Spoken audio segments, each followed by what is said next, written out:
Hi hello నమస్తే, నేను మీ Gautam. Welcome back to our ultimate spiritual series Garuda Puranam. Life, death and బియాండ్లోకి లాస్ట్ ఎపిసోడ్లో చావు తర్వాత ఆత్మ ప్రయాణం ఎలా స్టార్ట్ అవుతుంది, వైతర్ని నది story, Yamadharmaraju court room drama గురించి చూసాం కదా. అది చూసిన తర్వాత మీ మైండ్లో ఒక బిగ్ క్వశ్చన్ వచ్చి ఉంటుంది. అసలు మనం చేసే ప్రతి పనిని ఎవరు రికార్డ్ చేస్తారు? ఆ అకౌంట్స్ ఎక్కడ ఉంటాయి? అందరికీ చిత్రగుప్తుడి గురించి తెలుసు, కానీ దాని వెనుకున్న స్టోరీ గురించి తెలీదు. ఆ క్వశ్చన్కి ఆన్సర్ ఈరోజు చూద్దాం. ఇది జస్ట్ ఒక అకౌంటింగ్ సిస్టమ్ కాదు, ఇది బ్రహ్మాండంలోని మోస్ట్ అక్యురేట్, మోస్ట్ పవర్ఫుల్ లా, కర్మ చట్టం. మీరు ఎప్పుడైనా దీని గురించి డీప్గా ఆలోచించారా? మనం ఏమనుకుంటాం, ఎవరికి తెలుస్తుందిలే, నేను ఈ పని చేస్తే, లేదా నేను నా మైండ్లో అనుకున్నా అది బయటకు రాలేదు కదా అనుకుంటాం. కానీ గరుడ పురాణం చెబుతుంది, మీరు చేసిన ప్రతి పని, మీరు తెలియకుండా చేసే ప్రతి తప్పు, మీరు ఎవరికి చెప్పకుండా మనసులో అనుకున్న ప్రతి ఆలోచన, ఇవన్నీ ఎక్కడో ఏదో ఒక సిస్టంలో పక్కాగా రికార్డ్ అవుతున్నాయి. కొంచెం థ్రిల్లింగ్గా ఉంది కదా ఈ థాట్. మీరు ఆఫ్లైన్లో ఉన్నా, ఆన్లైన్లో ఉన్నా, ఈ సిస్టమ్ మాత్రం ఎప్పుడూ ఆన్లోనే ఉంటుంది. మీరు ఎంత పెద్ద ప్లాన్ వేసినా అది మైండ్లో ఉన్నప్పుడే అక్కడ సేవ్ అయిపోతుంది. మనకు తెలుసు కదా, స్కూల్లో అటెండెన్స్ టీచర్ వేస్తారు, ఆఫీసుల్లో అకౌంట్ బిల్స్ రాస్తారు. మరి ఈ యూనివర్స్లో మన కర్మల అటెండెన్స్, మన పాప పుణ్యాల అకౌంట్స్ ఎవరు రాస్తారు? ఎక్కడ ఉంటాయి ఆ రికార్డ్స్? జస్ట్ ఇమాజిన్ చేసుకోండి, మీ లైఫ్లోని ప్రతి సింగిల్ సెకండ్, ప్రతి సింగిల్ డిసిజన్, ప్రతి సింగిల్ ఫీలింగ్ అన్నీ ఒక కాస్మిక్ డేటాబేస్లో సేవ్ అవుతాయి. మీరు కనిరెప్ప కొట్టినా, ఒక నిట్టూర్పు విడిచినా, తెలియకుండా మీ పక్క వాళ్ళకి చిన్న సహాయం చేసినా, కోపంతో ఒక మాట అన్నా అన్నీ రికార్డ్ అవుతాయి. గరుడ పురాణం ప్రకారం ఈ విశ్వంలో ఒక super duper cosmic data centre ఉంది. అక్కడ మన ప్రతి కర్మ, అది ఎంత చిన్నదైనా సరే, అది ఒక డేటా పాయింటింగ్గా రికార్డ్ అవుతుంది. ఈ సిస్టమ్ ఎంత పర్ఫెక్ట్గా ఉంటుందంటే, మీరు మీ మైండ్లో ఒక బ్యాడ్ థాట్ చేసినా దానికి కూడా ఒక రికార్డ్ ఉంటుంది. ఎందుకంటే యూనివర్స్ దృష్టిలో ఆలోచన కూడా ఒక కర్మనే.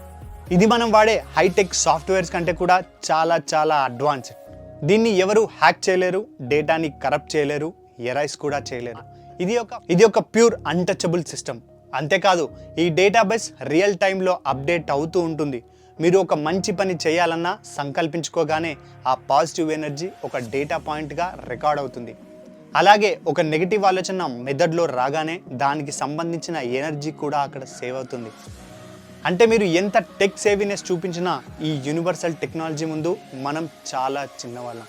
ముందుగా మనం తెలుసుకోవాల్సింది చిత్రగుప్తుడి గురించి. గరుడ పురాణంలో చిత్రగుప్తుడి క్యారెక్టర్ చాలా క్రూషియల్.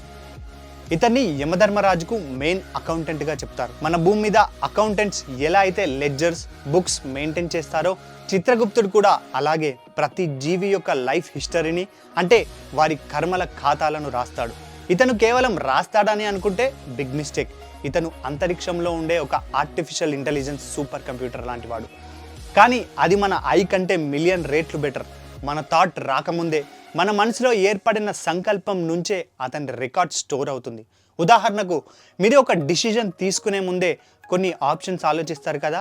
ఆ ఆలోచనలో ఏది మంచి, ఏది చెడు, ఏది ధర్మబద్ధమైనది అని చిత్రగుప్తుడి దృష్టిలో ఉంటాయి. అతను కేవలం మీ చర్యలనే కాదు, ఆ చర్యల వెనుకున్న మీ నిజమైన ఉద్దేశాన్ని కూడా రికార్డ్ చేస్తాడు. అంటే మీరు పైకి మంచి చేస్తున్నట్లు కనిపించినా లోపల మీ ఉద్దేశం చెడైతే చిత్రగుప్తుడు ఆ ఉద్దేశాన్ని రికార్డ్ చేస్తాడు. ఇది చాలా డీప్ పాయింట్. గరుడ పురాణం ప్రకారం చిత్రగుప్తుడి దగ్గర ఒక అగ్ని సంధాని అనే గ్రంథం ఉంటుంది. ఆ గ్రంథంలో ప్రతి జీవి యొక్క కర్మల చిట్ట చాలా డీటెయిల్డ్గా ఉంటుంది.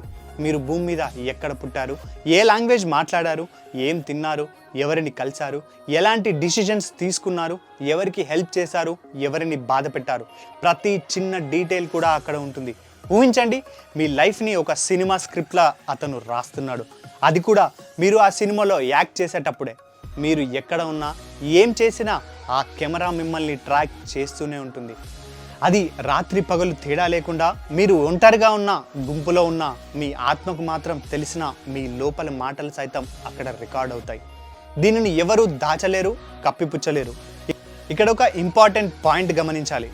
చిత్రగుప్తుడు కేవలం రికార్డ్ మాత్రమే కాదు, అతను ఒక ధర్మ పర్యవేక్షకుడు కూడా. అంటే అతను కేవలం రాయడమే కాదు, ధర్మ సూత్రాలకు తగ్గట్టుగా కర్మలను వర్ణీకరిస్తాడు. ఏది పుణ్యం, ఏది పాపం, ఏది ఎంత ఎఫెక్ట్ చూపిస్తుంది, ఇవన్నీ అతని నిఘాలో ఉంటాయి.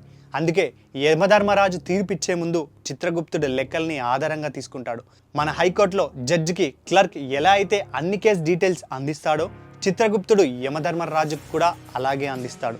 కాకపోతే ఇది అంతకంటే చాలా అడ్వాన్స్డ్. దీనిని డిజిటల్ సిస్టమ్తో పోలిస్తే అది ఒక cloud based AI powered decentralised ledger లాంటిది. దీనికి మెయింటెనెన్స్ అవసరం లేదు, అప్డేట్స్ అవసరం లేదు, ఎందుకంటే ఇది స్వయంభూ యూనివర్స్ లాగే. ఈ సిస్టమ్ ఎప్పుడూ ఎర్రర్ అవ్వదు, ఎందుకంటే దానికంటూ ఒక పర్సనల్ బయాస్ ఉండదు. ఇది కేవలం ధర్మాన్ని బట్టే పనిచేస్తుంది. మరి ఈ రికార్డ్స్ ఎక్కడ ఉంటాయి? అవి ఫిజికల్ బుక్స్ కాదు. గరుడ పురాణం ఒక అదృశ్యమైన సూక్ష్మమైన లోకాన్ని వివరిస్తుంది. ఈ కర్మల రికార్డ్స్ అన్నీ ఆకాశిక రికార్డ్స్ రూపంలో నిక్షిప్తమై ఉంటాయి. అంటే అదృశ్యమైన ఒక ఎనర్జీ రూపంలో సేవ్ అయి ఉంటాయి. దీన్ని కొన్ని ఆధ్యాత్మిక గ్రంథాలు ఆకాశిక రికార్డ్స్ అని కూడా పిలుస్తాయి. మీరు చేసిన ప్రతి పని, పలికిన ప్రతి మాట, అనుకున్న ప్రతి ఆలోచన ఒక ఎనర్జీ ఇంప్రెషన్ లాగా విశ్వంలో సేవ్ అవుతుంది. దాన్ని చిత్రగుప్తుడు తన డివైస్తో చదువుతాడు, వర్ణీకరిస్తాడు. ఇది ఒక యూనివర్సల్ బ్లాక్ చైన్ లాంటిది. ఎక్కడ కరెక్షన్ చేయడానికి కానీ డెలీట్ చేయడానికి కానీ ఉండదు. ఒకసారి రికార్డ్ అయ్యిందంటే అంతే సంగతులు. మీ కర్మల చరిత్రను ఎవ్వరూ మార్చలేరు, దాచలేరు. మీరు ఎక్కడికి పారిపోయినా ఈ రికార్డ్ మిమ్మల్ని ఫాలో అవుతుంది. అది మీ నీడ లాంటిది. కానీ అంతకంటే చాలా పవర్ఫుల్. ఈ రికార్డ్స్ కేవలం ఆకాశిక భవిష్యత్తును డిసైడ్ చేయడమే కాదు, మీ గత జన్మల కర్మలను కూడా ఇందులో చూడొచ్చు. అది ఒక అన్లిమిటెడ్ మెమొరీ. ఈ కర్మల రికార్డింగ్ సిస్టంలో ఇంకొక ఇంట్రెస్టింగ్ పాయింట్ ఉంది. అదే గుప్త కర్మలు. కొన్ని పనులు మనం ఎవరికి తెలియకుండా సీక్రెట్గా చేస్తాం. అవి మంచి పనులైనా చెడ్డ పనులైనా ఇవి గుప్త కర్మలు అని పిలువబడతాయి. గరుడ పురాణం ప్రకారం ఈ గుప్త కర్మలకు చాలా ఎక్కువగా ఎఫెక్ట్ ఉంటుంది. ఎందుకంటే అవి మన రియల్ క్యారెక్టర్ని, మన నిజమైన స్వభావాన్ని తెలియజేస్తాయి. మీరు అందరి ముందు మంచిగా ఉండి రహస్యంగా చెడు పనులు చేస్తే ఆ గుప్త కర్మలు చిత్రగుప్తుడి అకౌంట్లో చాలా హైలైట్ అవుతాయి. వాటికి డబుల్ పనిష్మెంట్ ఉంటుంది. ఎందుకంటే మీరు కేవలం పాపం చేయడమే కాదు, ధర్మాన్ని మోసం చేయడానికి ప్రయత్నించారు. అలాగే మీరు ఎవ్వరికి తెలియకుండా ఒకరికి హెల్ప్ చేస్తే ఆ గుప్త పుణ్యానికి కూడా బిగ్ మార్క్స్ పడతాయి. దానికి డబుల్ బెనిఫిట్ ఉంటుంది. ఎందుకంటే మీ ఉద్దేశం స్వచ్ఛమైనది. గుర్తింపు కోసమో ప్రశంసల కోసమో మీరు ఆ పని చేయలేదు. అందుకే కుడి చేయి చేసిన దానం ఎడమ చేతికి తెలియకూడదు అని అంటారు. దానికి రీజన్ ఈ గుప్త కర్మల ఇంపార్టెన్సే. యమధర్మరాజు ముందు తీర్పు జరిగేటప్పుడు చిత్రగుప్తుడు ఈ అకౌంట్స్ అన్నీ ఓపెన్ చేసి చూపిస్తాడు.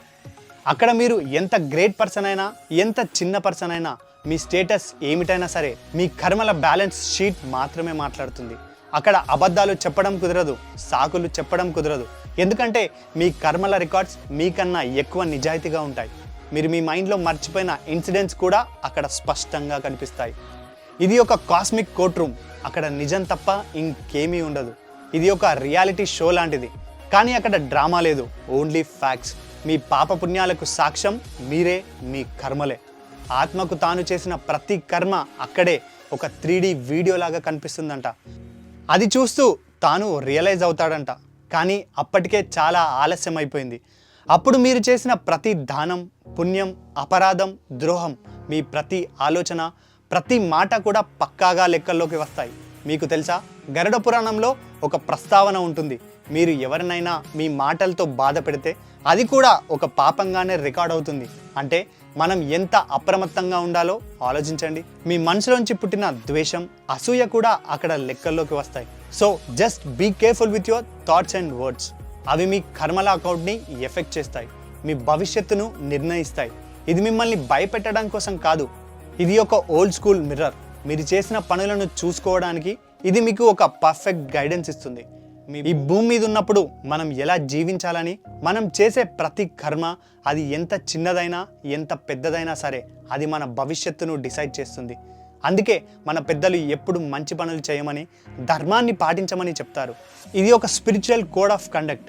దీన్ని అర్థం చేసుకుంటే మీ జీవితంలో మీరు తీసుకునే ప్రతి నిర్ణయం మరింత జాగ్రత్తగా ఉంటుంది. మన పురాణాలు కేవలం మత గ్రంథాలు మాత్రమే కాదు, అవి మానవతా నిబంధనల బుక్స్ లాంటివి. ఈ గ్రంథం మనకు ఒక క్లియర్ రోడ్ మ్యాప్ ఇస్తుంది. ధర్మం పాటించాలి, నీతిగా బతకాలి, దానం చేయాలి, పుణ్యక్షేత్రాలు విజిట్ చేయాలి. మనకి దొరికిన ఈ లైఫ్ ఒక రెస్పాన్సిబిలిటీతో గడపాలి. ఇవన్నీ ఈ గ్రంథం మనకు నేర్పుతుంది. ఇది ఒక మానవత్వ నిబంధనల బుక్స్ లాంటి గైడెన్స్ ఇస్తుంది. మీరు ఈ భూమి మీద ఉన్నప్పుడే మీ కర్మల అకౌంట్ని బ్యాలెన్స్ చేసుకోవచ్చు. అది ఎలా? మంచి పనులు చేయడం ద్వారా, ధర్మాన్ని పాటించడం ద్వారా, ఇతరులకు హెల్ప్ చేయడం ద్వారా మీరు చేసే ప్రతి మంచి పని మీ అకౌంట్లోని నెగిటివ్ బ్యాలెన్స్ని తగ్గిస్తుంది, మీకు పుణ్యాన్ని పెంచుతుంది. మీరు మీ పాపాలకు ప్రాయశ్చిత్తం చేసుకునే అవకాశం ఈ భూమిపై ఉన్నప్పుడే ఉంటుంది. అయితే మీరు ఇప్పటిదాకా ఏం చేశారు? మీ కర్మలు ఏవి? ఈ రోడ్ మ్యాప్ నరకానికి దారితీస్తుందా లేదా మోక్షానికి దారితీస్తుందా? ఈ ప్రశ్నకు ఆన్సర్ మీ చేతుల్లోనే ఉంది. మీరు చేసే ప్రతి కర్మ మీ ఫ్యూచర్ని డిసైడ్ చేస్తుంది. మీరు ఒక చెడ్డ ఆలోచన చేసినా దాన్ని మంచి పనిగా మార్చుకునే ఛాన్స్ మీకు ఉంటుంది. ఈ లైఫ్ అనేది ఒక బిగ్ ఎగ్జామ్. ఈ ఎగ్జామ్లో పాస్ అవ్వాలంటే మనం కర్మల సిద్ధాంతాన్ని అర్థం చేసుకోవాలి, దాన్ని పాటిస్తూ జీవించాలి. గరుడ పురాణం కథ ఇదే కాదు, ఇది మరకలేని మిస్టరీల ప్రారంభం. మీకు ఈ వీడియో నచ్చినట్టయితే లైక్ చేయండి, కామెంట్ చేయండి, షేర్ చేయండి, సబ్స్క్రైబ్ కూడా చేయండి. నెక్స్ట్ ఎపిసోడ్లో యమధర్మరాజు కోర్టులో సాక్షులు ఎవరు, మీ కర్మల ప్రూఫ్ ఎలా చూపిస్తారు, నరకాలలోని భయంకరమైన శిక్షలు ఇంకెన్ని రకాలు అనేవి తెలుసుకుందాం. Thanks for watching the video. నేను మీ గౌతమ్, సైనింగ్ ఆఫ్.